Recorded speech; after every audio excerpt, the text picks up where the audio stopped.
2-3 ವಾರಗಳಲ್ಲಿ ಇರಾನ್ ಬಿಟ್ಟು ಹೋಗ್ತೀವಿ. ಯುದ್ಧ ಅಂತ್ಯದ ಸುಳಿವು ನೀಡಿದ ಟ್ರಂಪ್. ಇತ್ತ ಇರಾನ್ನಿಂದ ಮುಂದುವರೆದ ದಾಳಿ.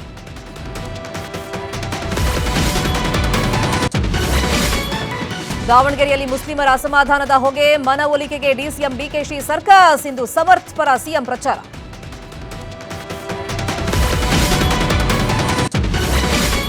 ಇಂದಿನಿಂದ ನೀರು, ಕರೆಂಟ್, ಟೋಲ್ ದರ ಏರಿಕೆ. ಟೋಲ್ಗಳಲ್ಲಿ ಕ್ಯಾಶ್ ತಗೊಳ್ಳೋದಿಲ್ಲ. ವಾಹನ ಸವಾರರೇ ಎಚ್ಚರ.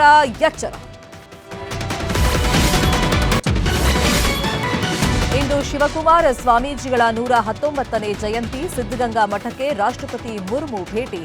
ತುಮಕೂರಲ್ಲಿ ಬಿಗಿ ಬಂದೋಬಸ್ತ್.